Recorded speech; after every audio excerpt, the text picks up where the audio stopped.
ഞാനത് സത്യത്തിൽ ശ്രദ്ധിച്ചിട്ടില്ല. പിന്നെ സക്കരിയ ഓഫീസിൽ ഇട്ടതായിരിക്കും അല്ലേ?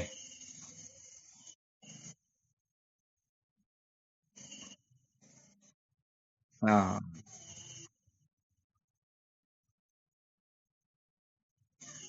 ഡിസംബറിൽ നിങ്ങളെ കോഴ്സ് ഡിസംബറിൽ കഴിയില്ലല്ലോ അല്ലേ? ആ ആ അത് പിന്നെ അവർ പറഞ്ഞു കറക്റ്റാ. എനിക്ക് തോന്നുന്നു 9ാമത്തെ ബാച്ച് കഴിയാനായി തോന്നുന്നു. 6 മാസം അതോ 8ാമത്തെ ബാച്ചോ അതൊക്കെ കഴിയാനായിട്ടുണ്ട്. ഓക്കെ. എനിവേ എന്തായാലും സ്റ്റാർട്ട് ചെയ്യാലോ അല്ലേ? ഓക്കെ. ലാസ്റ്റ് എന്താണ് പറഞ്ഞിരുന്നത് എന്നൊന്ന് ഒരു അബ്സ്ട്രാക്ട് തരുമോ ആരെങ്കിലും? ഓർമ്മയുള്ള- ഓക്കെ. കൗൺസിലിംഗിന്റെ പ്രോസസ്സാണ്.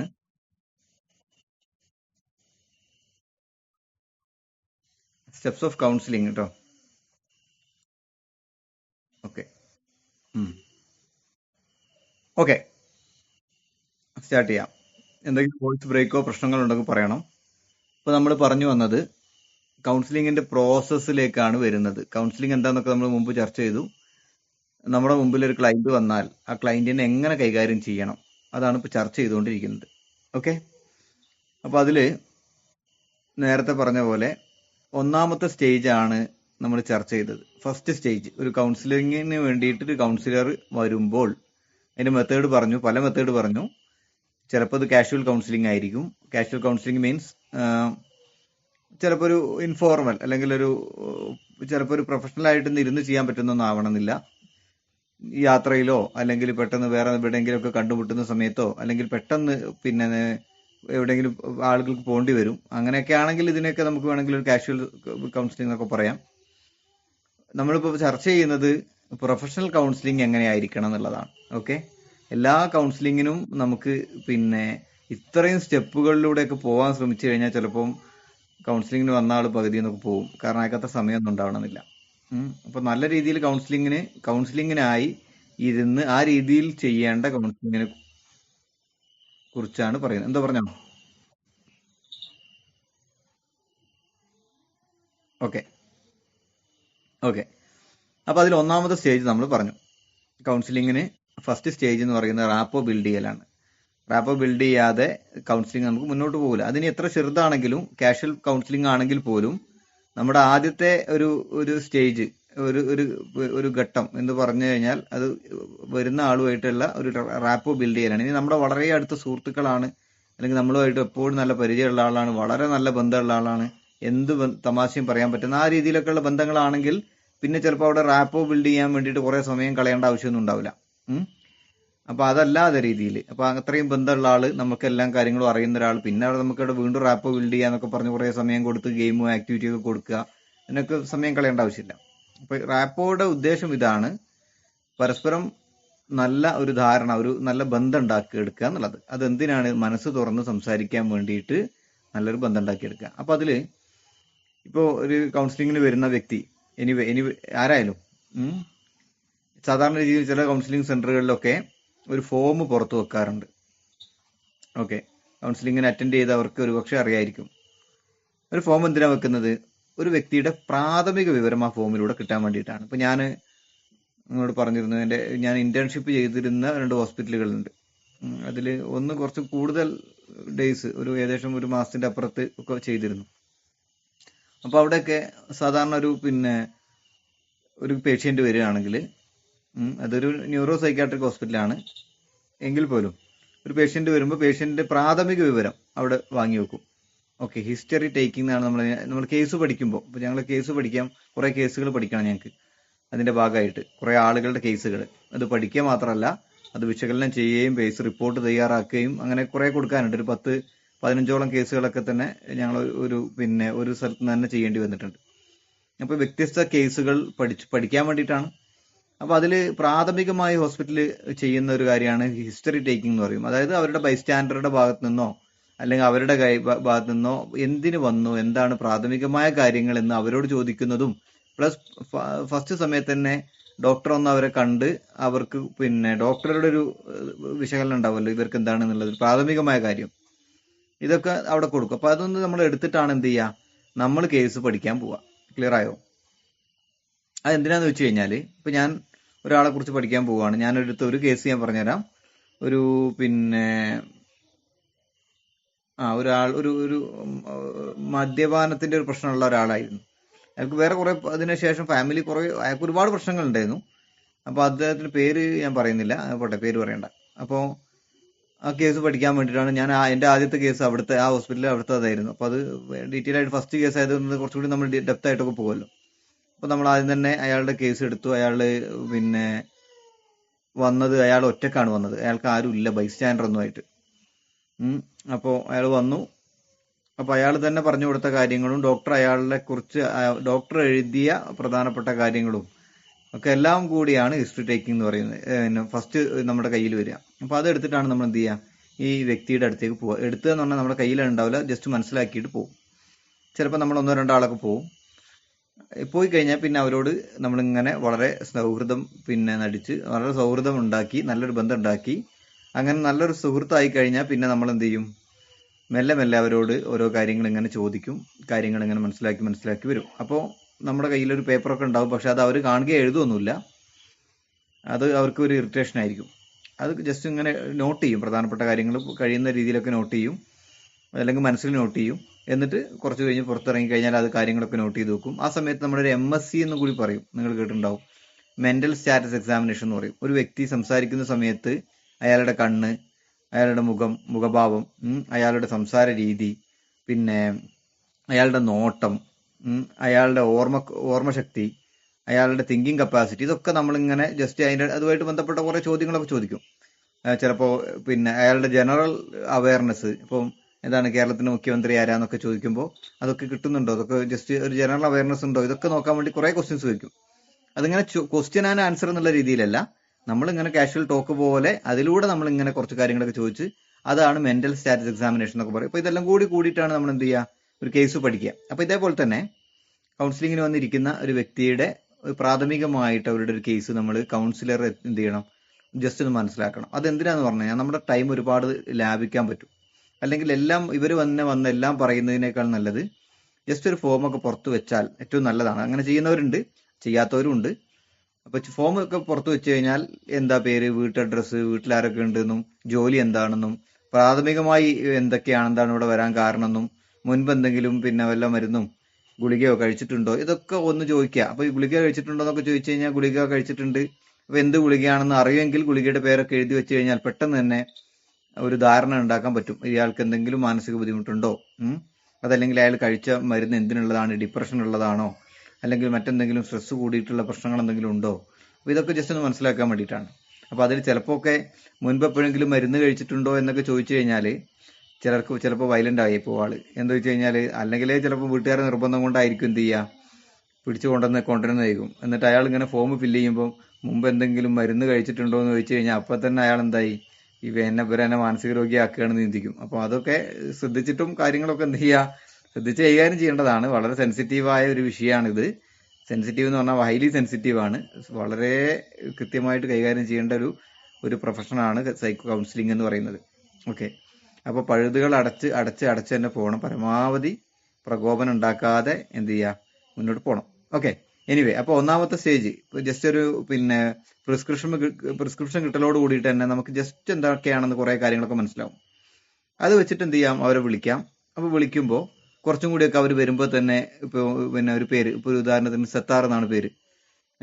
അപ്പൊ സത്താറിന് ഇങ്ങനെ വരുന്നു, അയാൾക്ക് കയറി വരുന്ന സമയത്ത് തന്നെ സത്താർ ഒന്ന് ഇരിക്കുന്നൊക്കെ പറയുമ്പോൾ ഒരു ഇഷ്ടമാണ്. എന്താ പറഞ്ഞാല് നമ്മുടെ പേര് ഇങ്ങോട്ട് വിളിച്ചല്ലോ അല്ലേ. പിന്നെ കൂടെ സംസാരിക്കുമ്പോൾ സത്താറിന്റെ വീട്ടിൽ ആരൊക്കെ ഉണ്ട് എന്നൊക്കെ ഇങ്ങനെ ചോദിക്കുമ്പോൾ ഒരു ബന്ധം ഉണ്ടാക്കിയെടുക്കാൻ വളരെ നല്ലതാണ്.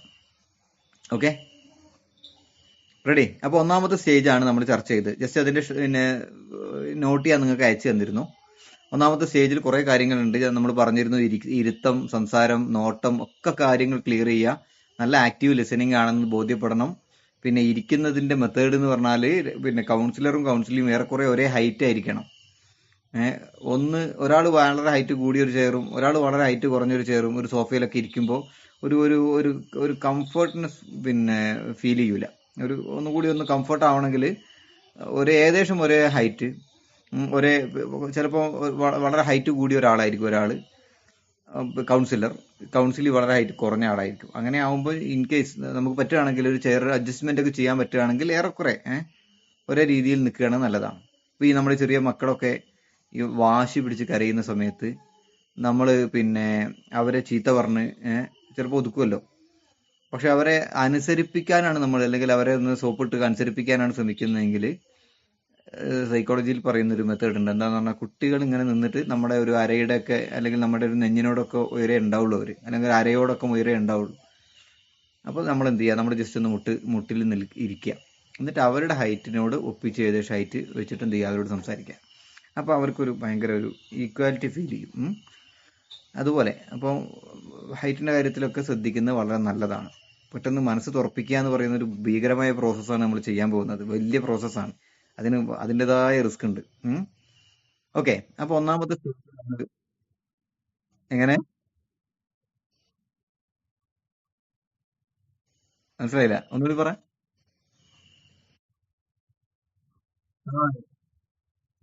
ചെരുപ്പില്ലേ?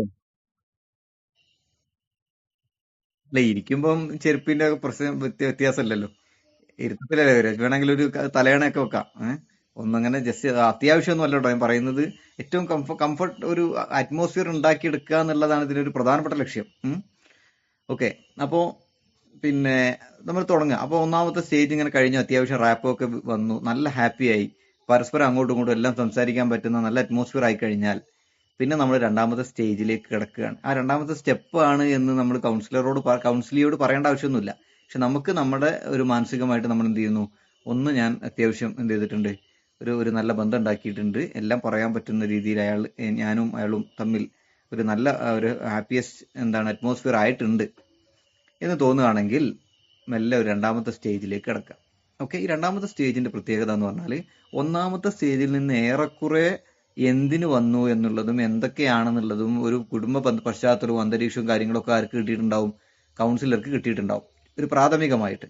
പക്ഷേ ആ പ്രാഥമികമായി കിട്ടിയത് ഒരു പക്ഷേ ബേസിക് പ്രശ്നം അല്ലെങ്കിൽ റൂട്ട് കോസിലേക്ക് എത്തിയിട്ടുണ്ടാവില്ല. മനസ്സിലായോ? അത് രണ്ടാമത്തെ സ്റ്റേജിൽ പ്രോബ്ലം എക്സ്പ്ലോറേഷൻ സ്റ്റേജ് എന്ന് പറയുന്ന ഒരു സ്റ്റേജിൽ നിന്നാണ് നമ്മൾ മാക്സിമം റൂട്ടിലേക്ക് എത്തുക. എന്താണ് ഏറ്റവും ബേസിക് പ്രശ്നം, അതിൽ നിന്നായിരിക്കും തുടങ്ങിയിട്ടുണ്ടാകുക പല പ്രശ്നങ്ങളും. അങ്ങനെ ഉണ്ടാവുമല്ലോ അല്ലെ? എല്ലാം അങ്ങനെ ആവണമെന്നില്ല, പക്ഷെ എങ്കിൽ പോലും ഭൂരിപക്ഷ പ്രശ്നങ്ങളും ഒരാൾക്ക് ഉണ്ടാകുന്ന പ്രശ്നങ്ങളൊക്കെ ഒരു ബേസിക് ഒരു റീസൺ ഉണ്ടാവും. ആ റീസണിന്റെ മേലെ ആയിരിക്കും എന്ത് ചെയ്യുക, സ്റ്റാർട്ട് ചെയ്തിട്ടുണ്ടാകുക. അങ്ങനെ വരുമ്പോൾ ആ റൂട്ട് കോസിലേക്ക് എത്താനുള്ള ഒരു സ്റ്റേജും കൂടിയാണ് ഇത് പ്രോബ്ലം എക്സ്പ്ലോറേഷൻ സ്റ്റേജ് എന്ന് പറയുന്നത്. ക്ലിയർ ആയോ? ഓക്കെ, ഈ സ്റ്റേജിലേക്ക് എത്താതെ നമുക്ക് പ്രശ്നം പരിഹരിക്കാൻ കഴിയില്ല. കാരണം റൂട്ട് പരിഹരിക്കാതെ ഞാൻ നിങ്ങളോടൊരു ഇത് പറഞ്ഞില്ലായിരുന്നു, ഒരു പ്രസിഡന്റുമായിട്ട് ബന്ധപ്പെട്ട് ഞാൻ ഇങ്ങനെ ഒരു കേസുമായിട്ട് ബന്ധപ്പെട്ട് സംസാരിച്ച കേസ് പറഞ്ഞ ഓർമ്മ ഉണ്ടോ? ഒരു പെൺകുട്ടിയുടെ ഡിവോഴ്സ് കേസുമായിട്ട് ബന്ധപ്പെട്ടിട്ട് പ്രസിഡന്റ് വളരെ അപ്പോൾ അതെന്താന്ന് പറഞ്ഞാൽ അതിനു മുമ്പ് പ്രശ്നങ്ങൾ സോൾവ് ചെയ്ത് കൊടുത്തിട്ടുണ്ട്. പക്ഷേ വീണ്ടും കുറച്ച് കഴിയുമ്പോഴേക്കും പഴയതുപോലെ തന്നെ പ്രശ്നങ്ങൾ വരും. വീണ്ടും പ്രശ്നങ്ങൾ സോൾവ് ചെയ്യും, കുറച്ച് കാലം നന്നാവും, പക്ഷേ എന്തെങ്കിലും ഒരു വിഷയം വരുമ്പോൾ വീണ്ടും പഴയതുപോലെ ആവും. ഓക്കെ, അതെന്താ കാരണം എന്ന് വെച്ച് കഴിഞ്ഞാൽ ആ ഒരു റൂട്ടിലേക്ക് എത്തിയിട്ടില്ല, റൂട്ട് കോസിലേക്ക് വന്നിട്ടില്ല. ഓക്കെ, അപ്പോൾ അതൊരു കംഫർട്ടായ ഒരു അറ്റ്മോസ്ഫിയർ. പണ്ടൊരിക്കൽ നമുക്കൊരു ലെറ്റർ വന്നിരുന്നു. ലെറ്റർ ഞാനൊരു കമ്മിറ്റിയിലൊക്കെ ഉള്ള സമയത്ത് വന്ന ലെറ്റർ ഒരു പെൺകുട്ടിയുടെ ലെറ്ററാണ്. എന്ന് പറഞ്ഞാൽ എനിക്ക് കുടുംബത്തിൽ കുറേ പ്രശ്നങ്ങളുണ്ട്, അപ്പോൾ എനിക്ക് എല്ലാം കുറേ കാര്യങ്ങൾ തുറന്ന് സംസാരിക്കാനുണ്ട്, പക്ഷേ എനിക്ക് ഒരു ലേഡി ആയിരിക്കണം എൻ്റെ അടുത്തേക്ക് വരേണ്ടത്. കമ്മിറ്റിയൊക്കെ തന്ന കത്താണ്.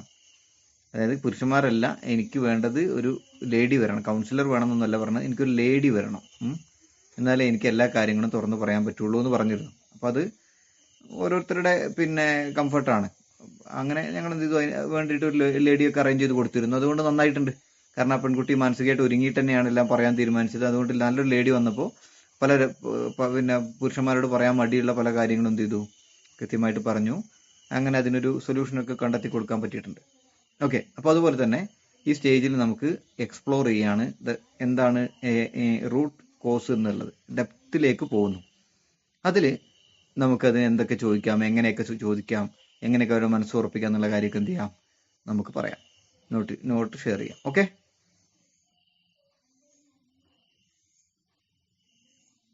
Yes or no? ഓക്കെ, അത് കഴിഞ്ഞാൽ പിന്നെ മൂന്നാമത്തെ സ്റ്റേജ് ആണ്.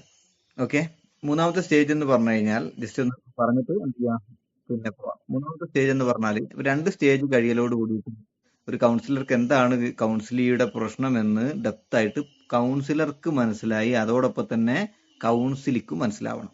ഓക്കെ, നമുക്ക് മാത്രം മനസ്സിലായിട്ട് പിന്നെ നമ്മൾ എന്താണ് നമ്മുടെ ഡയറിയിലോ അല്ലെങ്കിൽ പ്രിസ്ക്രിപ്ഷനിലോ പിന്നെ നോട്ടിലേക്ക് എഴുതിയിട്ട് കാര്യമില്ല. 2 കൂട്ടർക്കും എന്തിനാണ് ഞാൻ വന്നത്, എന്റെ പ്രശ്നത്തിന്റെ അടിസ്ഥാന കാരണം എന്താണെന്ന് 2 കൂട്ടർക്കും മനസ്സിലാവണം. കൗൺസിലർക്ക് മനസ്സിലായാൽ മാത്രം പോരത്, കൗൺസിലിൽ കൂടി ബോധ്യപ്പെടുത്തി കൊടുക്കണം. അങ്ങനെ ബോധ്യപ്പെടുത്തി കൊടുത്താൽ മാത്രമേ അടുത്ത ഓരോ സ്റ്റെപ്പിലേക്കും വരുമ്പോൾ കൗൺസിലിയുടെ ഭാഗത്തു നിന്ന് അല്ലെങ്കിൽ ക്ലയന്റിന്റെ ഭാഗത്തു നിന്ന് അതിനുള്ള സപ്പോർട്ട് കിട്ടുള്ളൂ. ശരിയല്ലേ? അല്ലെങ്കിൽ എന്താണ് പിന്നെ കൗൺസിൽ വിചാരിക്കുക, ഇയാള് ഞാനുമായിട്ട് ബന്ധമില്ലാത്ത ഒരുപാട് കാര്യങ്ങൾ പറയുന്നുണ്ട്, അത് ചെയ്യാൻ പറയുന്നുണ്ട്, ഇതൊക്കെ എന്തിനാ ഞാൻ ചെയ്യുന്നത് എന്ന് ആലോചിക്കും. ഓക്കെ, ചിലപ്പോൾ നമുക്ക് ഡോക്ടർ പിന്നെ ഒരു 10 ദിവസത്തേക്ക് മരുന്ന് എഴുതി തരും. നമ്മുടെ മെഡിക്കൽ ഷോപ്പിൽ പോയി ചോദിക്കും ഇതിനെല്ലാം കൂടി എത്ര പൈസയാവും. അപ്പം മെഡിക്കൽ ഷോപ്പുകാരന് ടോട്ടൽ കൂട്ടിയിട്ട് പറയും ഇതിനൊരു 740 രൂപയൊക്കെ വരും. അപ്പം നമ്മൾ പറയും ഇത് എത്ര ദിവസത്തേക്ക് ഉണ്ട് എന്ന് ചോദിക്കും. മെഡിക്കൽ ഷോപ്പ് എന്ന് പറയാതെ 10 ദിവസത്തേക്ക്. 10 ദിവസം ഒന്നും വേണ്ട, നമുക്കൊരു 4 ദിവസത്തേക്ക് തന്നാൽ മതി, 5 ദിവസത്തേക്ക് തന്നാൽ മതി പറയും അല്ലേ. അങ്ങനെ നേരെ 350 രൂപയുടെ മരുന്ന് വാങ്ങിയിട്ട് നമ്മൾ പോകും. പിന്നെ 5 ദിവസം കഴിഞ്ഞാൽ പിന്നെ നമ്മൾ പോവോ? നമ്മൾ പോവില്ല. എല്ലാവരും ചിരിക്കുന്നുണ്ട്, സ്ഥിരം പരിപാടിയാണല്ലോ എല്ലാവരും. ഓക്കെ, അപ്പോൾ അതുപോലെ അത് പിന്നെ ഇത് അങ്ങനെ ആവരുത്. കറക്റ്റ് എന്താവണം, കൗൺസിലിക്ക് മനസ്സിലാവണം ഞാൻ എന്തിനാണ് ഇത് ചെയ്യുന്നത്, ഈ ആക്ടിവിറ്റി ചെയ്യുന്നത്, ഞാനിത് എന്തിനു വേണ്ടിയിട്ടാണ് ഇത് പ്രാക്ടീസ് ചെയ്യുന്നത് എന്നത് കൃത്യമായിട്ട് മനസ്സിലാവണം. അപ്പോൾ 2ാമത്തെ സ്റ്റേജ് കംപ്ലീറ്റ് ചെയ്യലോട് കൂടിയിട്ടാണ് 2 ആൾക്കും എന്താണ് എൻ്റെ അടിസ്ഥാന പ്രശ്നം എന്ന് മനസ്സിലാവേണ്ടത്. ചിലപ്പോൾ കൗൺസിൽ വിചാരിക്കുന്നത് തന്നെ ആയിരിക്കാം, അല്ലെങ്കിൽ ചിലപ്പോൾ അതൊന്നും ആവണമെന്നില്ല. ചിന്തിക്കുക പോലും ചെയ്യാത്ത കേസിലേക്കായിരിക്കും എന്ത് ചെയ്യുക, കൗൺസിലർ കൊണ്ടുപോവുക. ഓക്കെ, അപ്പോൾ ഇത്രയേ ഉള്ളൂ. ദെൻ നോട്ട് ഷെയർ ചെയ്യാം. യെസ്, ഓക്കെ,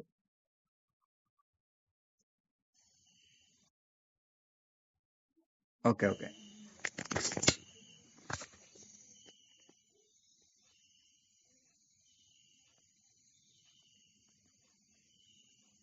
ഒന്നാമത്തെ നോട്ട് ഞാൻ വായിക്കണ്ടല്ലോ, നിങ്ങൾ നോട്ട് നോക്കിയില്ലേ? Okay, okay, okay, okay, okay.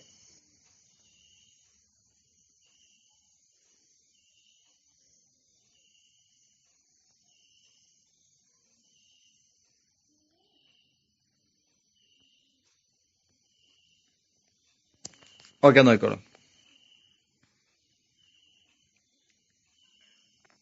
കാണുന്നില്ലേ? ഓക്കെ, കൗൺസിലിംഗ് സൈക്കോളജി കൗൺസിലിംഗ് സ്റ്റെപ്പിൽ 2ാമത്തെ പ്രോബ്ലം എക്സ്പ്ലോറേഷൻ സ്റ്റേജ് ആണ്. The problem exploration stage is one of the most critical phases in the counselling process. Counselling പ്രോസസ്സിലെ ഏറ്റവും പ്രധാനപ്പെട്ട ഫേസ് എന്ന് വേണമെങ്കിൽ ഇതിനെ പറയാം. കാരണം ഈ ഒരു സ്റ്റേജിലൂടെയാണ് പ്രശ്നത്തിന്റെ അടിസ്ഥാന കാരണം എന്താണെന്ന് കൃത്യമായിട്ട് 2 കൂട്ടരും മനസ്സിലാക്കുക. അപ്പൊ അത് മനസ്സിലാക്കിയാൽ മാത്രമേ മരുന്ന് മീൻസ് അതിനുള്ള പരിഹാരം കൊടുക്കാൻ കഴിയുള്ളൂ. അത് വളരെ പ്രധാനപ്പെട്ട ഏറ്റവും ക്രിട്ടിക്കലായ ഒരു സ്റ്റേജ് ആണിത്. It involves understanding the clients concerns, emotions, thoughts and behaviour in depth. അല്ലെ, ഒരു ക്ലയന്റിന്റെ കൺസേണുകൾ, ആശങ്കകൾ, പിന്നെ വികാരങ്ങൾ, ചിന്തകൾ ആൻഡ് ബിഹേവിയർ, പെരുമാറ്റം, സ്വഭാവം, പേഴ്സണാലിറ്റി, ഇതൊക്കെ ഡെപ്തായിട്ട് മനസ്സിലാക്കുന്ന ഒരു സ്റ്റേജാണ് 2nd സ്റ്റേജ് എന്ന് പറയുന്നത്. Okay, during this stage the councillor gathers relevant information to identify the root cause of the problem. ഈ ഒരു സ്റ്റേജിലാണ് ഒരു കൗൺസിലർ എന്ത് ചെയ്യുന്നത്, പ്രശ്നത്തിന്റെ അടിസ്ഥാന കാരണം കണ്ടെത്തുന്നത്. And help the client express their thoughts and feeling openly. വളരെ ഓപ്പൺ ആയിട്ട് അവരുടെ മനസ്സിലുള്ള കാര്യങ്ങൾ എക്സ്പ്രസ് ചെയ്യാനുള്ള ഒരു സപ്പോർട്ട് കൊടുക്കുകയും ചെയ്യുന്ന ഒരു സ്റ്റേജാണ്.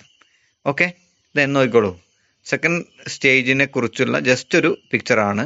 അതായത് ഇപ്പുറത്ത് പിന്നെ എന്താണ് കയ്യിലൊരു നോട്ട് പാഡ് ഇരിക്കുന്ന ആൾ കൗൺസിലറാണ്, ഇപ്പുറത്തിരിക്കുന്ന ഓപ്പോസിറ്റ് ഇരിക്കുന്ന ആൾ കൗൺസിലിയാണ്. അപ്പോൾ ഈ കൗൺസിലിയുടെ മൈൻഡിൽ കിടക്കുന്ന അതായത് എന്താണ് ഈ നമ്മുടെ ഈ പഴയ പിന്നെ വീഡിയോ അല്ല ഓഡിയോ കാസറ്റുകളൊക്കെ ഓല ശ്രദ്ധിച്ചിട്ടുണ്ടോ? ഇങ്ങനെ കുടുങ്ങി കഴിഞ്ഞാലുള്ള പ്രശ്നം എന്താ? മുമ്പ് പലരുടെയും പുതിയ ചെറിയ ചെറുപ്പക്കാരൊന്നുമില്ലല്ലോ, കുറച്ച് ഏജ്ഡായ ആളുകളാണല്ലോ എല്ലാവരും അല്ലേ? ഇത് ഓല കുടുങ്ങി കഴിഞ്ഞാൽ എന്താ സംഭവിക്കുക? ഇതാകെ കെട്ടു കുടുങ്ങി വളരെ കെട്ടു ബ്രേക്ക് ആകുന്നുണ്ടോ?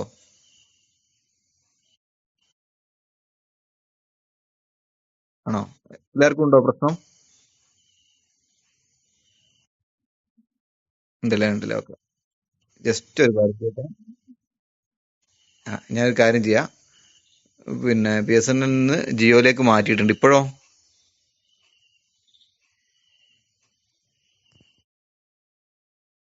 ഇപ്പൊ ഓക്കെ ആണോ?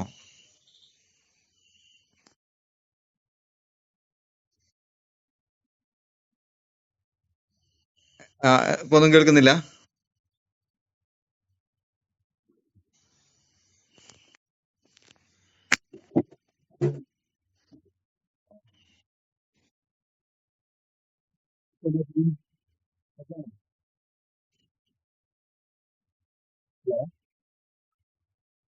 ഒന്നും കേൾക്കുന്നില്ല? ഒരു സെക്കൻഡ്, ഒരു സെക്കൻഡ്, ഒരു second.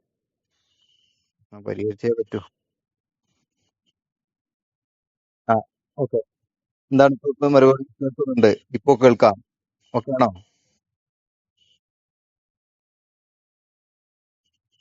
Okay, okay, okay, okay. പറയാനുണ്ടോ? ടൈപ്പ് ചെയ്യണേ.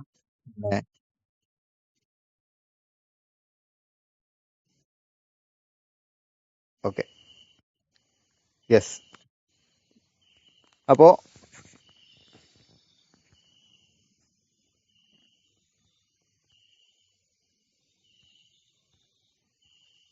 ഓക്കെ, പിക്ചർ കാണുന്നത് എന്താണ്? എന്താണ് പിക്ചർ പറയുന്നത്?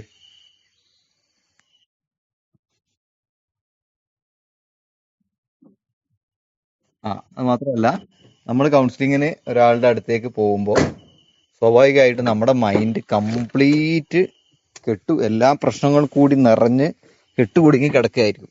അതിങ്ങനെ വളരെ സ്മൂത്തായിട്ട് അഴിച്ച് ഓരോന്നോരോന്നും പഠിക്കുന്ന പ്രോസസ്സാണ് കൗൺസിലർ ചെയ്യുന്ന പ്രോസസ്സ്. ക്ലിയർ ആയോ?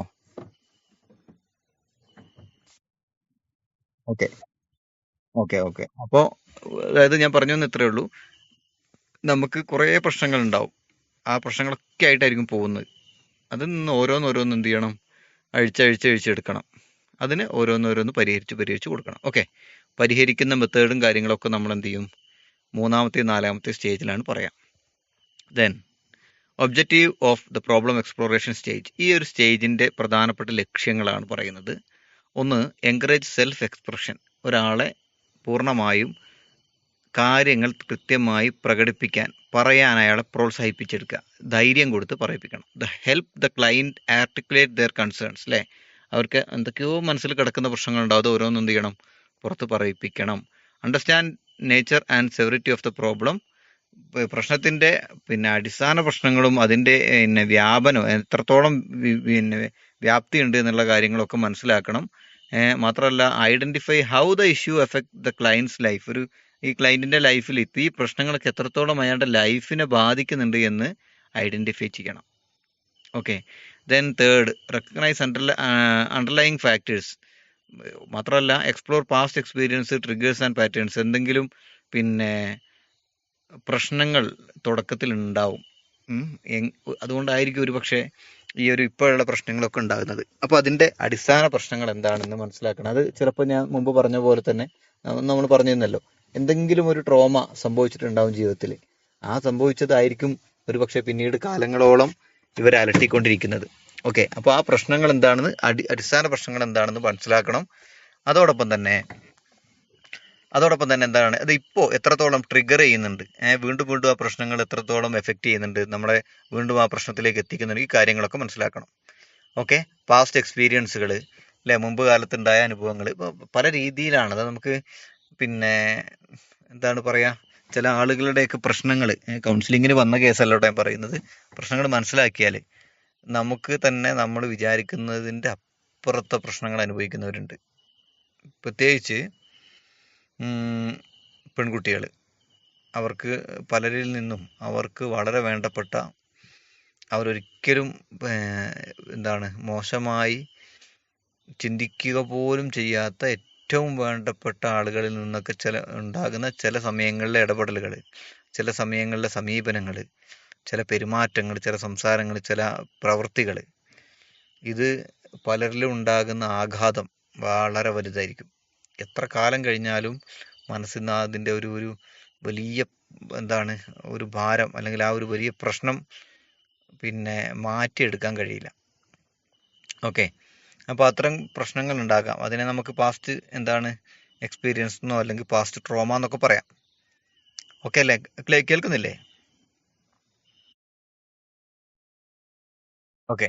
നാലാമത്തത് establish clarity, ensure both client and councillor clearly understand the issue. അതായത് കൃത്യമായിട്ട് രണ്ടുപേരും എന്താണ് പ്രശ്നം എന്ന് മനസ്സിലാക്കണം, രണ്ടുപേരും.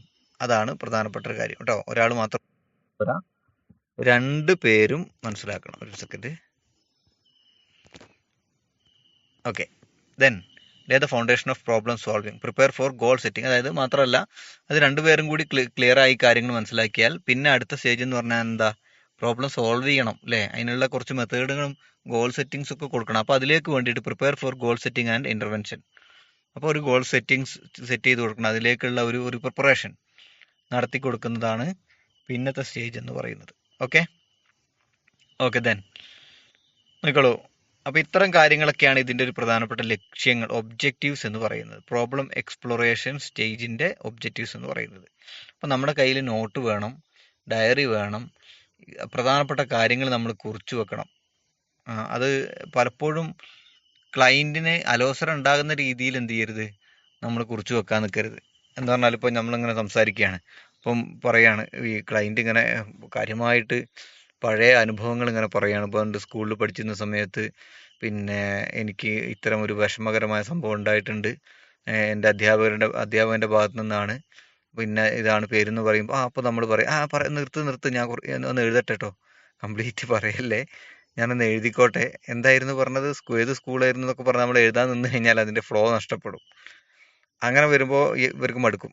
പിന്നെ ഇതൊരു കഥ പറഞ്ഞിട്ട് ഇങ്ങനെ കഥ കേട്ട് കഥ പിന്നെ കുറിച്ച് വെച്ച് എഴുതുന്ന പോലെയൊക്കെ ആയിപ്പോവും. അങ്ങനെ ഒരു വരരുത്. നമുക്ക് ടോട്ടലി ഒന്ന് ഇങ്ങനെ ഒരു രസകരമായ ഇങ്ങനെ കാര്യങ്ങൾ കേൾക്കുക, എന്നിട്ട് അതിൻ്റെ ഇമ്പോർട്ടൻറ്റ് പോയിന്റ്സ് ഒക്കെ നോട്ട് ചെയ്യുക. എപ്പോഴും നമ്മുടെ കയ്യിൽ ആ രേഖ വേണം. ഇപ്പോൾ എൻ്റെ ഒരു സുഹൃത്ത്, അദ്ദേഹം വളരെ വർഷങ്ങളായിട്ട്, എനിക്ക് തോന്നുന്നു 10, 18, 19, 20 വർഷമായിട്ട് കൗൺസിലറാണ്.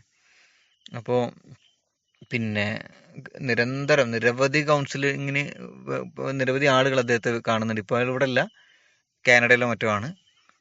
അപ്പോൾ അദ്ദേഹത്തിൻ്റെ ഒരു കേസ് ഞാൻ എൻ്റെ ഒരു സുഹൃത്തുമായിട്ട് ബന്ധപ്പെട്ടൊരു കേസ് ഞാൻ അദ്ദേഹത്തോട് ചോദിച്ചു. അങ്ങനെ കണ്ട സമയത്ത് എന്തായി ആ കേസ് എന്ന് ചോദിച്ചപ്പോൾ അയാൾ തന്നെ ആയിട്ട് കൈകാര്യം ചെയ്യുന്ന കേസാണ്. പക്ഷേ അദ്ദേഹം പറഞ്ഞു അതെനിക്ക് പിന്നെ ഡയറി നോക്കണം എന്ന് പറഞ്ഞു. ആ ഡയറിയിൽ എന്താണ് സ്ഥിതി എന്നുള്ളത് നോക്കിയിട്ട് വേണം, അല്ല എനിക്ക് ഓർമ്മ കിട്ടുന്നില്ല. സത്യത്തിൽ അദ്ദേഹത്തിന് ഓർമ്മ കിട്ടാത്തത് കൊണ്ടല്ല, അത് അദ്ദേഹത്തിൻ്റെ ക്വാളിറ്റിയാണ്. ആ ക്വാളിറ്റി എന്ന് പറഞ്ഞാൽ, ഞാൻ അദ്ദേഹത്തിൻ്റെ വളരെ അടുത്ത സുഹൃത്താണ്, ഈ പറയുന്ന ആളും അദ്ദേഹത്തിൻ്റെ സുഹൃത്താണ്, എൻ്റെ സുഹൃത്താണ്. അപ്പോൾ ഞാനത് അദ്ദേഹത്തോട് ചോദിച്ചത് എനിക്ക് കാര്യങ്ങൾ അറിയാൻ വേണ്ടിയിട്ടല്ല, അതിൻ്റെ ഒരു പുരോഗതി എന്താണെന്ന് ജസ്റ്റ് ചോദിച്ചതാണ്. അപ്പോൾ അദ്ദേഹം കുറച്ച് കാര്യങ്ങൾ പറഞ്ഞു, പക്ഷേ ഡെപ്തായിട്ടൊന്നും പറഞ്ഞില്ല. അപ്പോൾ അദ്ദേഹം പറഞ്ഞു എനിക്ക് കിതാബ് നോക്കണം എന്ന് പറഞ്ഞു എന്നോട്, രേഖ നോക്കണം, ഡയറി നോക്കണം എന്നാണ് ഉദ്ദേശിച്ചത്. അപ്പോൾ അദ്ദേഹത്തിൻ്റെ ക്വാളിറ്റിയാണ്. കാരണം എന്താ, അദ്ദേഹം അദ്ദേഹത്തെ മറ്റേ കേസ് ഒരു മൂന്നാം കക്ഷിയുമായിട്ട് ഷെയർ ചെയ്യില്ല തീരുമാനിച്ചുകൊണ്ടാണ്. അപ്പം നോട്ട് നോക്കണം എന്ന് എന്നോട് പറഞ്ഞ സ്ഥിതിക്ക് പിന്നെ ഞാൻ ചോദിച്ചാൽ അദ്ദേഹം പറയും എനിക്ക് ഓർമ്മയില്ല, ഞാൻ നോട്ട് നോക്കണം എന്ന് പറഞ്ഞാൽ പിന്നെ ഞാൻ ചോദിക്കൂലല്ലോ, പിന്നെ ഡെപ്തായിട്ടൊന്നും ചോദിക്കാൻ നിൽക്കില്ല. അപ്പം അത് പിന്നെ നല്ലൊരു ക്വാളിറ്റിയാണ്. ആ ക്വാളിറ്റി ആയിരിക്കണം നമുക്ക് ഉണ്ടാവേണ്ടത്. ഓക്കെ, പിന്നെ മാത്രമല്ല എല്ലാ കാര്യങ്ങളും അദ്ദേഹത്തിൻ്റെ ഡയറിയിലുണ്ട്, ഒരു വളരെ കൃത്യമായിട്ട് രേഖ കയ്യിലുണ്ട്. അത് എത്ര കാലം കഴിഞ്ഞാലും അതിൻ്റെ ഓരോ ഇമ്പ്രൂവ്മെൻറ്റ് വന്നതും അതിൽ ഇമ്പ്രൂവ്മെൻറ്റ് വരാത്തതുണ്ടെങ്കിൽ അതും എല്ലാം അദ്ദേഹം നോട്ട് ചെയ്ത് വെക്കുന്നുണ്ട്. നല്ലൊരു ഡയറിയാണ്. അപ്പോൾ അതുപോലത്തെ ഒക്കെ ഉണ്ടായിക്കഴിഞ്ഞാൽ നമ്മുടെ അടുത്ത് നല്ല നല്ല നല്ല നമുക്ക് ഏറ്റവും പ്രൊഫഷണലായിട്ട് കൊണ്ടുപോകാൻ പറ്റും. Okay then active listening and empathy. ഈ രണ്ടാമത്തെ സ്റ്റേജിൽ നമുക്ക് അവർക്ക് കൊടുക്കേണ്ട വളരെ പ്രധാനപ്പെട്ടതൊന്ന് ആക്റ്റീവ് ലിസണിങ് ഉണ്ട്. ഒന്നാമത്തെ സ്റ്റേജ് പറഞ്ഞ പോലെ തന്നെയാണ്. മാത്രമല്ല എമ്പതി എന്ന് പറഞ്ഞു കഴിഞ്ഞാൽ മുമ്പ് നമ്മൾ പറഞ്ഞിരുന്നു, എമ്പതറ്റിക് മൈൻഡ് എന്ന് പറഞ്ഞാൽ അവരുടെ പ്രശ്നം നമ്മുടെയും കൂടി പ്രശ്നമാണ് എന്ന് അവർക്ക് തോന്നുന്ന രീതിയിലുള്ള ഇടപെടലാണ് കൊടുക്കേണ്ടത്. നമ്മൾ കണ്ടില്ലേ ചില ഈ രാഷ്ട്രീയക്കാർ നമ്മളൊരു വലിയ പ്രശ്നമൊക്കെ പറഞ്ഞ് അവരെ സമീപിച്ചു കഴിഞ്ഞാലും അവരത് നന്നായിട്ട് നമ്മുടെ കൂടെ നിന്ന് കേൾക്കും.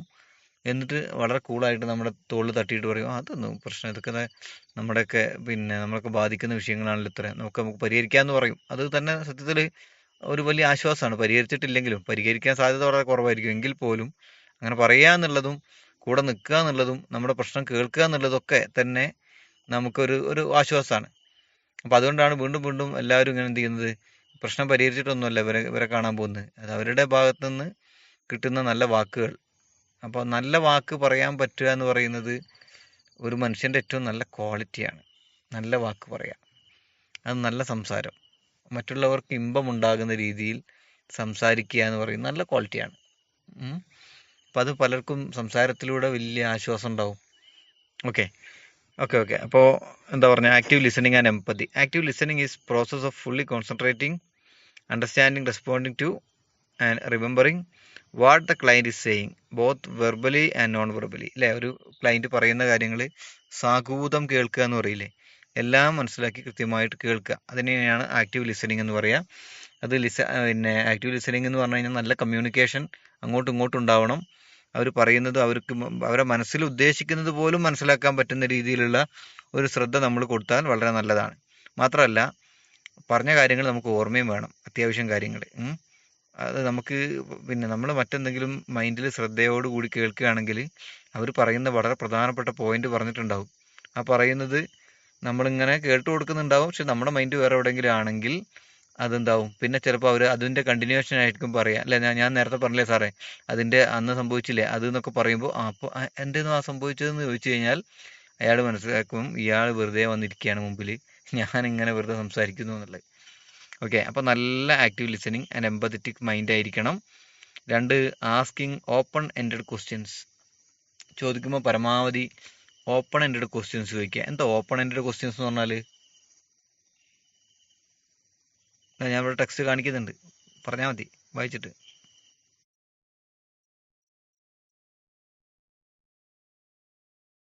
അതായത്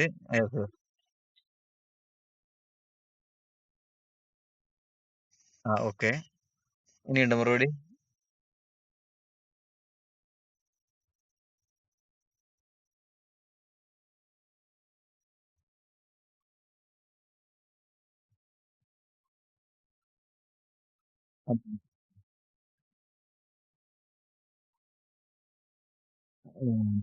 ക്വസ്റ്റ്യൻ എന്ന് പറഞ്ഞു കഴിഞ്ഞാൽ പ്രധാനമായിട്ടും നമ്മൾ ചോദിക്കുകയാണ്, ഉദാഹരണം പറയാം, നമുക്ക് ജോലി സ്ഥലത്ത് വലിയ ബുദ്ധിമുട്ടാണ് ഒരാൾ വന്ന് പറയുന്നത്. മാനേജർ നമുക്ക് ഓവർ വർക്ക് തരുന്നു.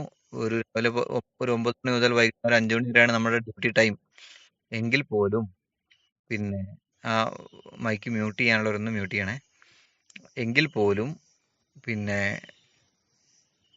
മാനേജർ എന്ത് ചെയ്യുന്നു, കൂടുതൽ സമയം എടുപ്പിക്കുന്നു, നല്ല പ്രഷർ തരുന്നു, വർക്ക് ടാർഗറ്റ് കംപ്ലീറ്റ് ചെയ്യാൻ പറ്റാത്തതിൻ്റെ ബുദ്ധിമുട്ട്, വളരെയധികം സ്ട്രെസ് ഉണ്ട്, ഇല്ലെങ്കിൽ ജോലി നഷ്ടപ്പെടുത്തുമെന്ന് പറയുന്നു, ഒഴിവാക്കുമെന്ന് പറയുന്നു. ജോലി ഒഴിവാക്കി കഴിഞ്ഞാൽ നമ്മുടെ കുടുംബം ആകെ തകരും. ഒരുപക്ഷെ നമ്മളെ ഒരാളെ കൊണ്ടായിരിക്കും വീടിൻ്റെ വാടക, കുടുംബത്തിലെ കംപ്ലീറ്റ് ചിലവ്, മരുന്ന്, അത് ഇത്, കുട്ടികളുടെ പഠനം എല്ലാം പോകുന്നത്. അപ്പോൾ എങ്ങാനും നഷ്ടപ്പെട്ട് കഴിഞ്ഞാൽ ഉണ്ടാകുന്ന ബുദ്ധിമുട്ട് ആലോചിച്ചിട്ട് ഓവർ ഡ്യൂട്ടി ചെയ്തിട്ടാണെങ്കിലും കുഴപ്പമില്ല, എന്നാൽ പോലും കുത്തുവാക്കുകളാണ്, കളിയാക്കലുകളാണ്, പോരാ എന്നുള്ള പരാതിയാണ് എന്നൊക്കെ പറഞ്ഞിട്ട് ഭയങ്കര സ്ട്രെസ്സുള്ള ആളുകളുണ്ടാവും. അപ്പോൾ ഇവരിങ്ങനെ വന്നിട്ട് ഇങ്ങനെ കഥ പറയുകയാണ്, അവരുടെ വിഷമം പറയുകയാണ്. അപ്പോൾ നമ്മൾ അവരോട് ചോദിക്കുകയാണ്, എന്താണ് എന്താ ചോദിക്കുക, നിങ്ങൾക്ക് ഓഫീസിൽ നിങ്ങളുടെ മാനേജർ നിങ്ങളെ നന്നായിട്ട് ബുദ്ധിമുട്ടിക്കുന്നുണ്ട് അല്ലേ, യെസ് ഓർണോ ചോദിച്ചാൽ അവർ പറയും യെസ്, അല്ലെങ്കിൽ നോ. ഇതെന്താ പ്രശ്നം എന്ന് വെച്ച് കഴിഞ്ഞാൽ അവർ മനസ്സ് തുറന്ന് സംസാരിക്കൂല അങ്ങനെ ആകുമ്പോൾ. നേരെ മറിച്ച് നമ്മൾ ചോദിക്കുകയാണ് എന്തൊക്കെയാണ് ഇപ്പോൾ പറയാണ് നമ്മുടെ ഓഫീസിൽ വലിയ ബുദ്ധിമുട്ടുണ്ട്, മാനേജർ ബുദ്ധിമുട്ടാക്കുന്നുണ്ട് എന്നൊക്കെ പറയുമ്പോഴും നമുക്കത് എക്സ്പ്ലെയിൻ ചെയ്ത് വയ്ക്കുക.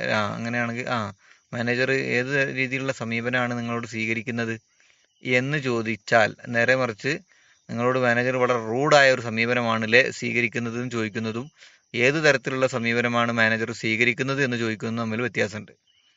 ഒന്നിന് യെസ് അല്ലെങ്കിൽ നോ പറഞ്ഞു കഴിഞ്ഞാൽ അത് തീർന്നു. ഒന്നാണെങ്കിലോ ആ മാനേജറിന്റെ സമീപനം കൃത്യമായിട്ട് എക്സ്പ്ലെയിൻ ചെയ്യുന്ന എക്സ്പ്ലനേഷൻ പിന്നെ എക്സ്പ്ലെയിൻ ചെയ്യുന്ന രീതിയിലുള്ള ക്വസ്റ്റ്യൻ ആണ് ചോദിക്കുന്നത്. അപ്പോൾ പരമാവധി open ended question, yes or no question ചോദിക്കാതെ കൂടുതൽ എക്സ്പ്ലെയിൻ ചെയ്യുന്ന ക്വസ്റ്റ്യൻസ് ചോദിക്കുക.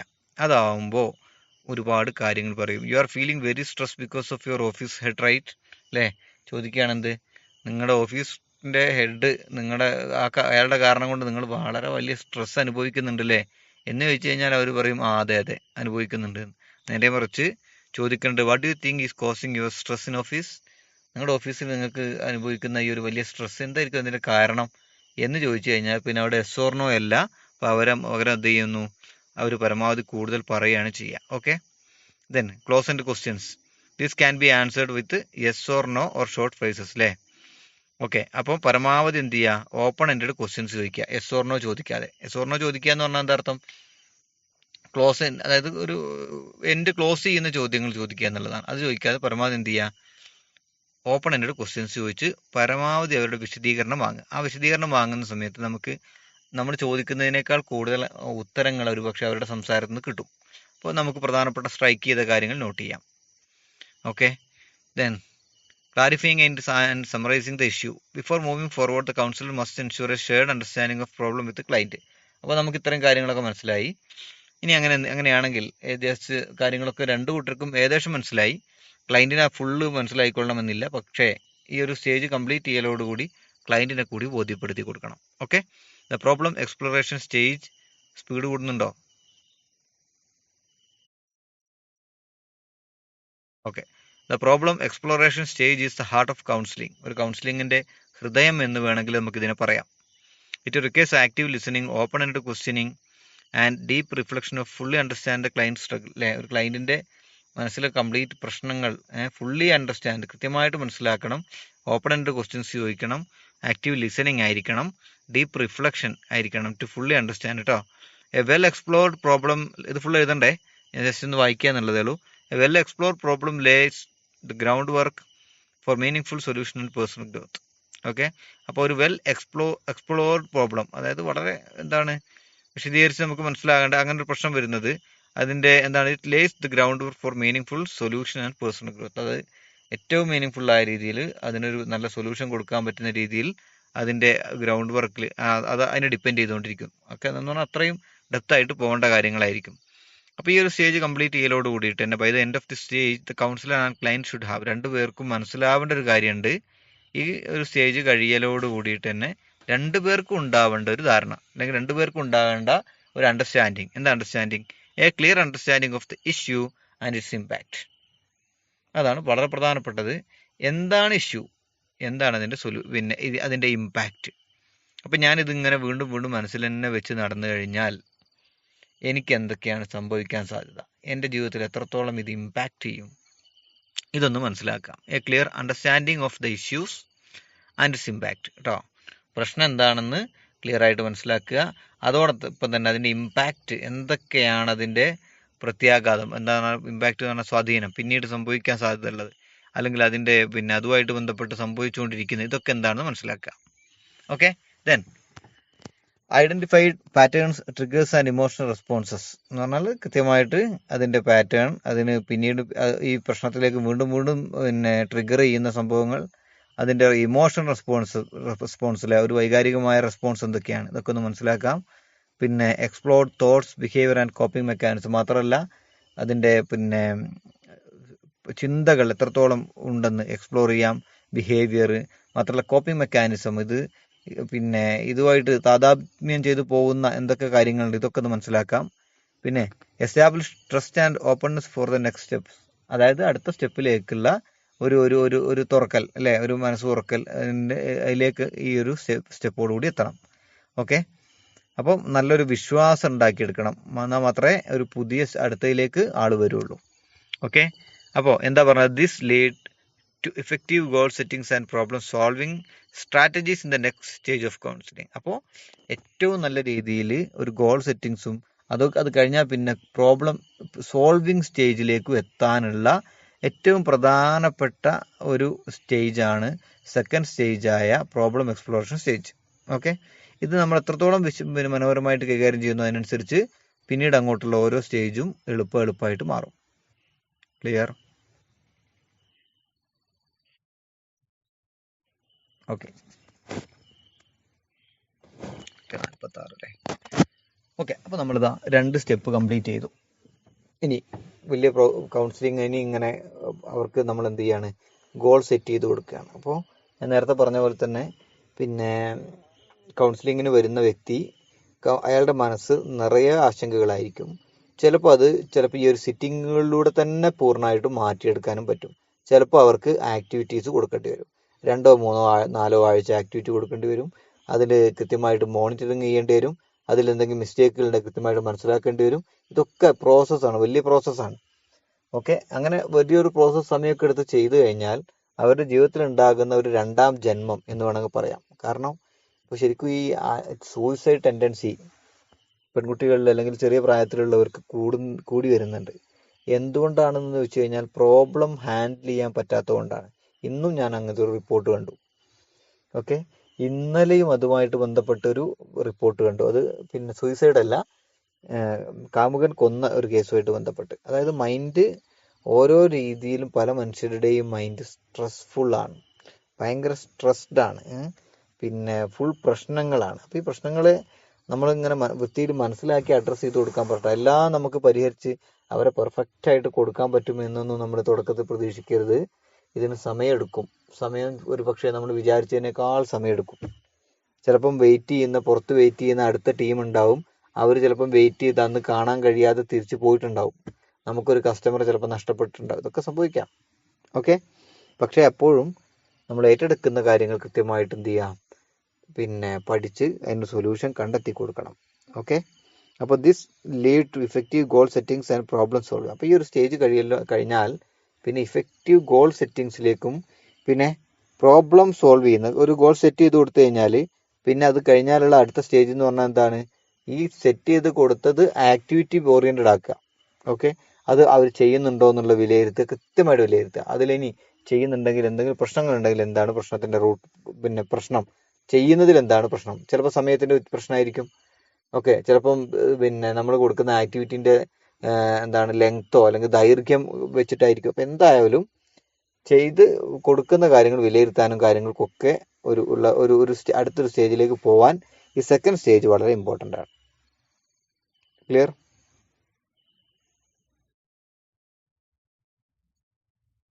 ഓക്കെ, ഇനി സംശയം നിങ്ങൾക്ക് ചോദിക്കുക, നിങ്ങൾക്ക് മനസ്സിലുണ്ടാവും ഇതിപ്പോ ഞാനിപ്പോ 2ാം സ്റ്റേജിലേക്ക് കടന്നു, 3ാം സ്റ്റേജ് കൗൺസിലിങ്ങോട് പറയണോ എന്നുള്ളത്.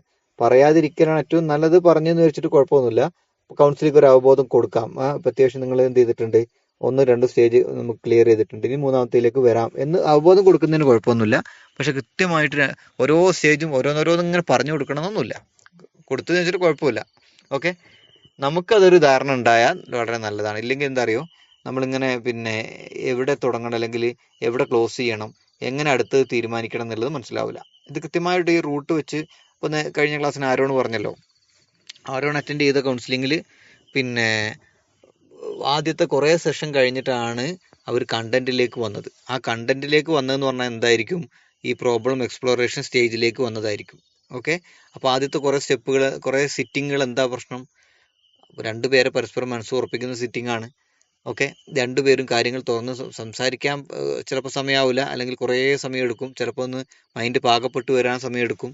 അപ്പം അതൊക്കെ ഒരു വലിയ പ്രോസസ്സാണ് 1ാമത്തെ 2ാമത്തെ സ്റ്റേജ് എന്ന് പറയുന്നത്. ഓക്കെ, ദെൻ ഇത് രണ്ടും കഴിഞ്ഞാൽ പിന്നെ നമ്മൾ അവർക്ക് ലക്ഷ്യങ്ങൾ കൊടുക്കാൻ പോവാണ്. അടുത്ത ഗോൾ സെറ്റ് ചെയ്ത് കൊടുക്കാൻ പോവാണ്.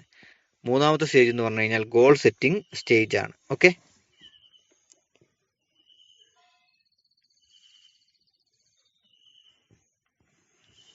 ഓക്കെ, അപ്പോൾ goal setting stage. In this stage the council ഒന്ന് വായിക്കോ.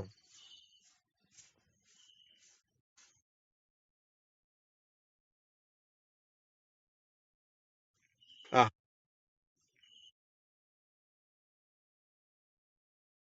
ഓക്കെ, എന്താണ് മനസ്സിലായത്? ഈ ഒരു സ്റ്റേജിൽ the counsellor and client work together, രണ്ടുപേരും ഒരുമിച്ചാണ് വർക്ക് ചെയ്യേണ്ടത്. എന്തിനു വേണ്ടിയിട്ട്? To set realistic and achievable goals. നമ്മൾ അവരുടെ പ്രശ്നങ്ങൾ പരിഹരിക്കാൻ റിയലിസ്റ്റിക് ആൻഡ് മാത്രമല്ല അച്ചീവബിൾ ആയിരിക്കണം. ഇത് രണ്ട് വേർഡ് വളരെ പ്രധാനപ്പെട്ടതാണ്. ഒന്ന് റിയലിസ്റ്റിക് ആയിരിക്കണം എന്ന് പറഞ്ഞാൽ ഒരാളോട് പറയാണ് നിങ്ങളൊരു കാര്യം ചെയ്തു, നല്ല പ്രായമുള്ള ഒരു 70 വയസ്സുള്ള ആൾ 100 പ്രശ്നങ്ങളുമായിട്ട് വരികയാണ് നമ്മുടെ അടുത്ത്. കുടുംബത്തിലെ പ്രശ്നങ്ങളാണ്, സാമ്പത്തിക പ്രശ്നങ്ങളാണ്, ഇതെല്ലാം കൂടി വന്ന് പറയുമ്പോൾ നമ്മൾ അയാളോട് പറയുകയാണെന്ത്, ഒരു കാര്യം ചെയ്തു,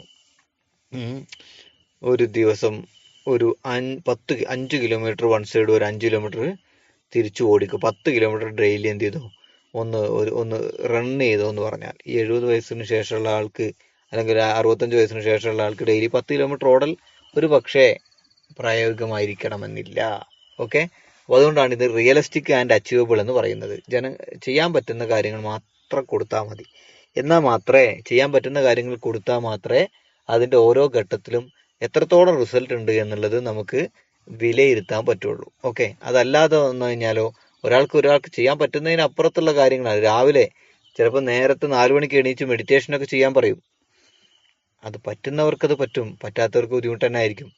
രാത്രി ചിലപ്പം ഒരു 10 മണിക്കൊക്കെ ജോലി കഴിഞ്ഞ് വന്ന് ഭക്ഷണവും കഴിച്ചൊന്ന് കുളിച്ച് കിടക്കുമ്പോഴേക്കും ചിലപ്പോൾ 12 മണിയാവും. ഈ 12 മണിക്ക് കിടക്കുന്ന ആളോട് രാവിലെ 4 മണിക്ക് എണീച്ചിട്ട് മെഡിറ്റേഷൻ ചെയ്യണം എന്ന് പറഞ്ഞു കഴിഞ്ഞാൽ അയാൾ 2 ദിവസം ചെയ്യും, 3-ാമത്തെ ദിവസം എങ്ങനെ ചെയ്യാതിരിക്കാം എന്നായിരിക്കും ആലോചിക്കുക. ശരിയല്ലേ? ഈ നിങ്ങൾ ശ്രദ്ധിച്ചിട്ടുണ്ടോ, ജിമ്മിന് പോകുന്നവർ ചിലപ്പോൾ നമ്മുടെ ഗ്രൂപ്പിലുണ്ടാവും. ഈ ജിമ്മ് അതുപോലെ കരാട്ടെ തുടങ്ങിയതൊക്കെ ആദ്യത്തെ കുറച്ച് ദിവസം മാത്രമേ അതിൻ്റെ ഒരു രസം ഉണ്ടാവുള്ളൂ. ഇപ്പം പല ജിംനേഷ്യം അല്ലെങ്കിൽ ബോഡി ബിൽഡേഴ്സും അല്ലെങ്കിൽ പല സ്ഥാപനങ്ങളും ജിംനേഷ്യം പോലുള്ള സ്ഥാപനങ്ങളൊക്കെ അഡ്മിഷൻ ഫീസ് കൊണ്ട് മാത്രമാണ് നടന്നു പോകുന്നത് എന്നൊരു തമാശ പറയാറുണ്ട്. തമാശ അല്ല, അത് റിയലാണ്. ഓക്കെ, ഞാൻ തന്നെ 2 സ്ഥലത്ത് എന്ത് ചെയ്തിട്ടുണ്ട്, അഡ്മിഷൻ ഫീ കൊടുത്തിട്ട് പോവാതിരുന്നിട്ടുണ്ട്. അപ്പം ഈ 2 സ്ഥലത്തും എൻ്റെ അഡ്മിഷൻ ഫീ കിട്ടിയതുപോലെ തന്നെ മറ്റു പലരുടെയും അഡ്മിഷൻ ഫീ കിട്ടിയിട്ടുണ്ടാവും. അപ്പോൾ നമുക്ക് ഭയങ്കര ആവേശമായിരിക്കും ജോലിക്ക് ജിമ്മിന് പോകാൻ അല്ലെങ്കിൽ കരാട്ടയ്ക്ക് പോകാൻ. ഇപ്പോൾ ഞങ്ങളുടെ നാട്ടിൽ ഒരു രവിമാഷ് എന്ന് പറയുന്ന ആളുണ്ട്. അദ്ദേഹം ഒരു അഖിലേന്ത്യാ തലത്തിലൊക്കെ അറിയപ്പെട്ട ഒരാളാണ്. വളരെ ഉഷാറാണ് ആള്. അപ്പോൾ എനിക്കൊരു ആഗ്രഹം ഉണ്ടായിരുന്നു ഒന്ന് കരാട്ട പഠിച്ച് കളയാന്നുള്ളത്. അങ്ങനെ ഞാൻ അദ്ദേഹത്തെ അടുത്ത് പോയി കണ്ടു. അങ്ങനെ സുദീർഘമായി കുറേ കഥകളൊക്കെ പറഞ്ഞു. എൻ്റെ ഒരു അയൽവാസിയും കൂടിയൊക്കെയാണ്, പരിചയമുള്ള ആളാണ്. അങ്ങനെ സംസാരിച്ചു. അങ്ങനെ ഞാൻ പിറ്റേ ദിവസം മുതൽ വരാമെന്നും എന്തൊക്കെയാണ് വേണ്ടതെന്നുള്ള ഡ്രസ്സ് അടക്കം എല്ലാം തീരുമാനിച്ചു. അങ്ങനെ സംസാരിച്ചു. അപ്പം ഞാൻ പറഞ്ഞു സാറോട് ഒരു കാര്യം ചെയ്താൽ ഞാൻ എല്ലാം ഇന്ന് തന്നെ പോയിട്ട് ഡ്രസ്സ് വാങ്ങട്ടെ, കാര്യങ്ങളൊക്കെ ചെയ്യട്ടെ, എൻ്റെ എക്യുപ്മെൻറ്റ്സ് ഒക്കെ വാങ്ങട്ടെ എന്ന് പറഞ്ഞു. അപ്പോൾ വരാൻ നേരത്ത് സാറിനോട് പറഞ്ഞ് ഒരു കാര്യം ചെയ്തോ, തൽക്കാലം ഇന്ന് വാങ്ങണ്ട, ഒരാഴ്ച നോക്കിയിട്ട് എന്ത് ചെയ്താൽ മതി, വാങ്ങിയാൽ മതി. അപ്പം ഞാൻ പറഞ്ഞു സാറേ അത് കുഴപ്പമില്ല, ഇന്ന് വാങ്ങാം. അപ്പോൾ എന്നോട് വീണ്ടും പറഞ്ഞു വേണ്ട, ഇന്ന് വാങ്ങണ്ട, ഒരാഴ്ച കഴിഞ്ഞിട്ട് നോക്കിയിട്ട് വാങ്ങിയാൽ മതി, നമുക്ക് സാവധാനം നോക്കിയിട്ടെന്നല്ല, സാവധാനം ഒരാഴ്ചക്കുള്ളിൽ ഇങ്ങനെ വാങ്ങിയെടുക്കാം. അപ്പോൾ സാറിന് ഉറപ്പായിരുന്നു ഞാൻ എന്തായാലും പോകില്ല എന്ന്. പക്ഷെ എനിക്ക് ഉറപ്പായിരുന്നു ഞാൻ എന്തായാലും പോകുന്നു. പക്ഷെ സംഭവിച്ചത് എന്താണെന്ന് വെച്ച് കഴിഞ്ഞാൽ സാറ് പറഞ്ഞ പോലെ സംഭവിച്ചു, ഞാൻ പോയില്ല. ഓക്കെ, അപ്പോൾ ഇത് പൊതുവെ അതെന്താ കാരണം എന്ന് വെച്ച് കഴിഞ്ഞാൽ നമുക്കിത് ഇഷ്ടമല്ലായിട്ടൊന്നുമല്ല. നമുക്ക് കൃത്യമായ രാവിലെ 6 മണിക്ക് എന്ത് ചെയ്യണം, എഴുന്നേറ്റ് കരാട്ടക്ക് പോകണം. അപ്പോൾ എന്നിട്ട് ഇങ്ങനെ കുറച്ച് ആക്ടിവിറ്റി ചെയ്യണം. നമുക്കത് ഞാൻ തീരെ പോവാതിരുന്നിട്ടില്ല, കുറച്ച് പോയിട്ടുണ്ട്, പക്ഷെ പെട്ടെന്ന് നിർത്തിപ്പോയി. അതിൻ്റെ കാരണം എന്താണ്, അപ്പോൾ ഞാൻ അത്രയും പൈസയും കൊടുത്ത് കുറേ എക്യുപ്മെൻറ്റ്സ് ഒക്കെ വാങ്ങിയിരുന്നെങ്കിൽ നഷ്ടമാകുമായിരുന്നു. അപ്പോൾ സാറ് എന്നോട് പറയുകയും ചെയ്ത് കരാട്ടക്ക് വന്ന പോലെ എന്ന് പറയാനുള്ള സാഹചര്യം ഉണ്ടായത് എന്നോട് പറയുകയും ചെയ്തിരുന്നു. പറഞ്ഞ പോലെ എന്തായി, കുറഞ്ഞ ദിവസം പോയിട്ട് ഞാൻ പരിപാടി നിർത്തി. കാരണം എന്താ, രാവിലെ എഴുന്നേറ്റ് പോകണം. അപ്പോൾ രാവിലെ എഴുന്നേറ്റ് പോകുമ്പോൾ ഞങ്ങൾ 2-3 ആളുണ്ടായിരുന്നു. ഈ 3 ആളും ആലോചിക്കുക എന്താണെന്നറിയോ, പരസ്പരം തലേ ദിവസം ചർച്ച ചെയ്തിട്ട് പോകും. എന്താണ്, കൃത്യമായിട്ട് എഴുന്നേൽക്കും, നമ്മൾ ഒന്ന് ഉഷാറാവണം എന്നൊക്കെ പറഞ്ഞ് തീരുമാനിച്ചിട്ടാണ് വരിക, എല്ലാവരും വളരെ ഹാപ്പി ആയിട്ട്. പക്ഷെ രാവിലെ ഒരു 5 മണിക്ക് എഴുന്നേൽക്കാൻ വേണ്ടിയിട്ട് ആരെങ്കിലും ഒരാൾ ഇനീഷ്യേറ്റീവ് എടുത്ത് വിളിച്ചാലേ 3 ആളും എണീക്കുള്ളൂ. അപ്പം 3 ആളും പരമാവധി വിളിക്കാതിരിക്കും. എന്നിട്ട് എന്താ ആലോചിക്കാന്ന് വെച്ച് കഴിഞ്ഞാൽ എങ്ങനെയെങ്കിലും മറ്റേ വിളിക്കാതിരുന്നാൽ മതിയായിരുന്നു എന്നാണ് നമ്മൾ 3 ആളും ആലോചിക്കുക. എങ്ങനെ കട്ട് ചെയ്യാം, എങ്ങനെ പോവാതിരിക്കാന്നാണ് പിന്നെ ആലോചിക്കുക. പൊതുവെ ജിംനേഷ്യത്തിലൊക്കെ ഉള്ള ഒരു പ്രശ്നമാണ്, എല്ലാവരുടെ കാര്യമല്ല കേട്ടോ പറയുന്നത്. ഓക്കെ, ഡമ്പലൊന്നും വാങ്ങിയില്ല. ഞാൻ കരാട്ടന്റെ കാര്യമാണ് പറഞ്ഞത്. ജിംനേഷ്യത്തിലേക്ക് കുറച്ചൊക്കെ പോയിരുന്നു. അത് കുറച്ച് കൂടുതൽ. നിങ്ങൾ ചെയ്തിട്ടില്ല അല്ലേ? അതായത് അത് വളരെ സത്യമായ ഒരു കാര്യമാണ്. ജനുവരി 1-ാം തീയതി, ഡിസംബർ 30 അല്ലെങ്കിൽ 28 ആകുമ്പോൾ നമ്മളൊരു തീരുമാനം എടുക്കും അല്ലേ? എന്താണ് തീരുമാനം എടുക്കുക?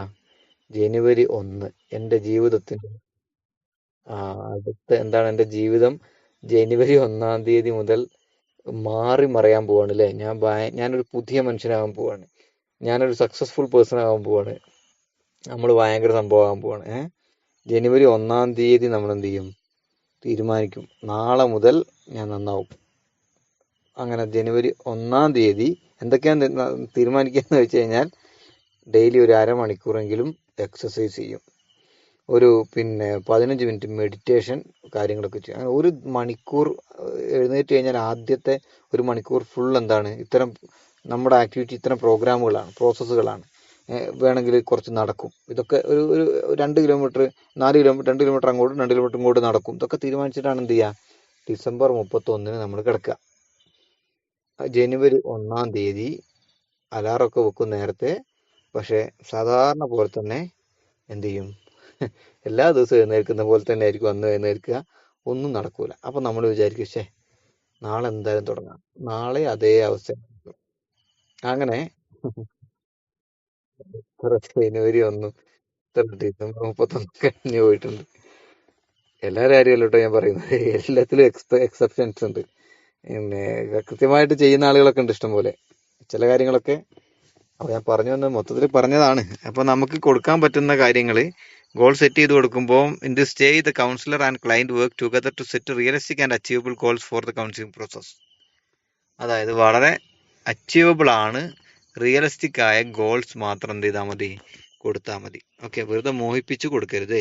ഗോൾ ഷുഡ് ബി സ്മാർട്ട് ആവണമെന്ന് പറയാറുണ്ട് ഗോൾ. എന്തൊക്കെയാണ് സ്മാർട്ട് എന്ന് പറഞ്ഞാൽ?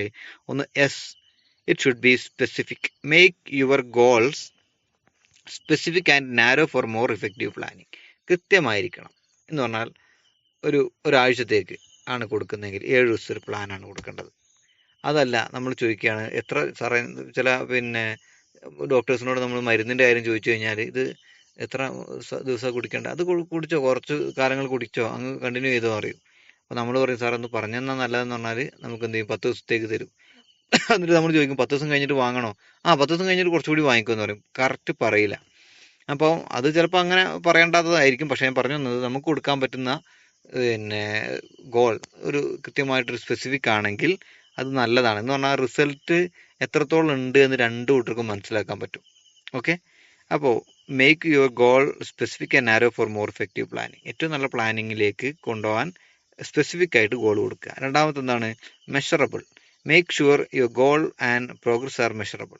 ഇത് കണക്കാക്കാൻ പറ്റണം. എന്ന് പറഞ്ഞാൽ, കഴിഞ്ഞ ഒരാഴ്ച ഞാൻ ഇത്രയും കാര്യങ്ങൾ ചെയ്തപ്പോൾ, അല്ലെങ്കിൽ കഴിഞ്ഞ 3 ദിവസം ചെയ്തപ്പോൾ എനിക്ക് ഇത്ര ഇമ്പ്രൂവ്മെൻറ്റ് വന്നിട്ടുണ്ട്, എനിക്ക് ഇത്രയും കാര്യങ്ങൾ മാറ്റം വന്നിട്ടുണ്ട്. ഇത് വിലയിരുത്താനും കണക്കാക്കാനും പറ്റുന്ന രീതിയിലേക്കുള്ള ടാസ്കുകളാണ് കൊടുക്കേണ്ടത്. മൂന്നാമത്തെ അച്ചീവബിൾ. എന്താ അച്ചീവബിൾ എന്ന് പറഞ്ഞാൽ? ചെയ്യാനും കൂടി പറ്റണം. ചെയ്യാൻ പറ്റണം എന്ന് പറഞ്ഞാൽ കൃത്യസമയത്ത് ചെയ്ത് നേടാൻ പറ്റുന്ന കാര്യങ്ങളായിരിക്കണം ചെയ്യേണ്ടത്. ഓക്കെ, അത് തന്നെ ഞാൻ നേരത്തെ പറഞ്ഞ പോലെ ഈ മെഡിറ്റേഷനെ കൊടുക്കുമ്പോൾ, രാവിലത്തെ സമയത്ത് കൊടുക്കുമ്പോൾ, ഇപ്പോൾ ഓവർനൈറ്റ് വർക്ക് ചെയ്യുന്ന നൈറ്റ് ഷിഫ്റ്റ് വർക്ക് ചെയ്യുന്ന ആളുകളുണ്ടാവും. ഇവർ നമ്മൾ ചിലപ്പോൾ കൊടുക്കുന്ന സമയത്ത് ഓക്കെ എന്നൊക്കെ പറയുമായിരിക്കും. പക്ഷേ പ്രോസസ്സിലേക്ക് വരുമ്പോൾ നൈറ്റ് വർക്ക് ചെയ്യുന്ന ആളുകൾക്ക് രാവിലെ എത്ര നേരത്തെ 6 മണി ആകുന്നതിന് മുമ്പ് എങ്ങനെ വീട്ടിലെത്താൻ എത്താൻ പറ്റുന്നതായിരിക്കും ആലോചിക്കുക. അങ്ങനെയുള്ള ഒരാളോട് അല്ല 2 മിനിറ്റ് യോഗ ചെയ്തിട്ട് പോയിക്കോ എന്ന് പറഞ്ഞാൽ അതൊരിക്കലും സക്സസ് ആകാൻ സാധ്യതയില്ല. ഓക്കെ, അപ്പോൾ അത്തരം ആളുകൾക്ക് നമുക്ക് അവരുടെ ടൈം എങ്ങനെയാണോ ജോലിയുടെ ടൈം, അതിനനുസരിച്ച് ഒരു സമയമാണ് കൊടുക്കേണ്ടത്. ഓക്കെ, ഞാൻ പറഞ്ഞു വന്ന ഇത്രയേ ഉള്ളൂ. അച്ചീവബിൾ ആയിരിക്കണം, മെഷറബിൾ ആയിരിക്കണം, ഇടയ്ക്കിടയ്ക്ക് ഒന്ന് വിലയിരുത്താൻ പറ്റണം. എനിക്ക് ഇത്രയും ഇമ്പ്രൂവ്മെൻറ്റ് വന്നിട്ടുണ്ട്, അല്ലെങ്കിൽ എനിക്ക് ഇത്രയും കാര്യങ്ങൾ ക്ലിയർ ആയിട്ടുണ്ട്, അല്ലെങ്കിൽ എനിക്ക് ഇത്ര ഇമ്പ്രൂവ്മെൻറ്റ് വന്നിട്ടില്ല. ഇതൊക്കെ മെഷർ ചെയ്യാൻ കൂടി പറ്റണം. പിന്നെന്താണ്? റെലവൻ്റ് ആയിരിക്കണം. അതും പ്രധാനപ്പെട്ടതാണ്.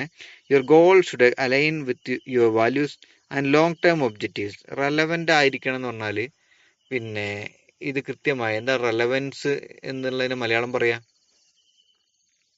റെലവൻ്റ് നമ്മൾ സാധാരണ പറയുന്നല്ലേ, എന്താ റെലവൻറ്റിന് മലയാളം പറയാ?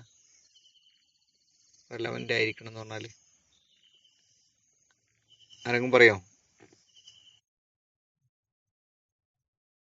പ്രസക്തമായിരിക്കണം. പ്രാധാന്യത്തിലുപരി പ്രസക്തമായിരിക്കണം. Okay. Okay. Your goal should align with your values and long term objectives. അതിനൊരു ലോങ് ടേം ഒബ്ജക്റ്റീവ് കൊടുക്കണം. എന്ന് പറഞ്ഞാൽ പിന്നീടും ഈ പ്രശ്നങ്ങളൊക്കെ വരാം. അപ്പോൾ പൂർണ്ണമായിട്ട് നമുക്ക് മാറാനൊന്നും പറ്റണമെന്നില്ല. പക്ഷെ പിന്നീട് വരുമ്പോൾ ഉടനെ ഓടി നമ്മളടുത്തേക്ക് അല്ലെങ്കിൽ കൗൺസിലറുടെ അടുത്തേക്ക് വരാതിരിക്കണമെങ്കിൽ, അങ്ങനെ വരണമെന്നില്ല. അതും വലിയ ബുദ്ധിമുട്ടായി. അങ്ങനെ ആവുമ്പോൾ അവർക്ക് തന്നെ ഇത് കൈകാര്യം ചെയ്യാൻ പറ്റുന്ന രീതിയിലേക്ക് പര്യാപ്തമായി കൊടുക്കണം. ഓക്കെ. അത് അപ്പോൾ റെലവൻ്റ് ആണെന്ന് പറയുമ്പോൾ your goal should align with your values and long term objective. Long term ഒബ്ജക്റ്റീവിലേക്ക് എത്തുന്ന രീതിയിലേക്കുള്ളതായിരിക്കണം. ദെൻ ടൈം ബേസ്ഡ് ആയിരിക്കണം. അത് നേരത്തെ പറഞ്ഞ പോലെ തന്നെ ഒരു ടൈം വെച്ച് കൊടുക്കണം. ഇന്ന ദിവസത്തിനുള്ളിൽ, അല്ലെങ്കിൽ ഇത്ര മണിക്കൂറിനുള്ളിൽ, അല്ലെങ്കിൽ ഇത്ര പ്രവൃത്തി ദിവസങ്ങൾക്കുള്ളിൽ, അല്ലെങ്കിൽ ഇത്ര മാസത്തിനുള്ളിൽ, ഇത്ര ഒരു ടൈം ബൗണ്ട് ചെയ്ത് കൊടുത്തു കഴിഞ്ഞാൽ, ബേസ് ചെയ്ത് കൊടുത്തു കഴിഞ്ഞാൽ, set A realistic but ambitious and end date to clarify task prioritization and increase motivation. അതായത് ഒരു എൻഡ് ഡേറ്റ് കൊടുക്കുക, ഒരു ക്ലോസിംഗ് ഡേറ്റ് കൊടുക്കുക, ഇത്രയും ദിവസത്തിനുള്ളിൽ അല്ലെങ്കിൽ ഇത്രയും ദിവസം കൊണ്ട് എന്നൊക്കെ പറഞ്ഞു കഴിഞ്ഞാൽ അതൊരു ടൈം കൊടുക്കലോ. അത് ടൈം കൊടുത്തില്ലെങ്കിൽ ഇത് അനന്തമായിട്ട് ഇങ്ങനെ നീണ്ടുപോകും. ഓക്കെ. ഇപ്പോൾ നമ്മളൊക്കെ ഒരു സ്ഥാപനങ്ങളൊക്കെ നടത്തുന്ന സമയത്തോ അല്ലെങ്കിൽ ഒക്കെ നമുക്കിതാ ഈ അടുത്ത സെപ്റ്റംബർ 25-ാം തീയതിക്കുള്ളിൽ ഇത്തരം കാര്യങ്ങൾ ചെയ്യണം, ഒരു കർമ്മ പദ്ധതിയൊക്കെ ഉണ്ടാക്കുക എന്നൊക്കെ പറയില്ലേ. അതുപോലെ തന്നെ ടൈം ബേസ് ചെയ്ത് കൊടുത്ത് കുറച്ച് കാര്യങ്ങൾ കൊടുത്തു കഴിഞ്ഞാൽ അത് കൃത്യമായിട്ട് അതിനുള്ളിൽ എത്രത്തോളം വന്നു എന്നുള്ളത് വിലയിരുത്താനും കാര്യങ്ങൾക്കൊക്കെ പറ്റും. ഓക്കെ. ഓക്കെ.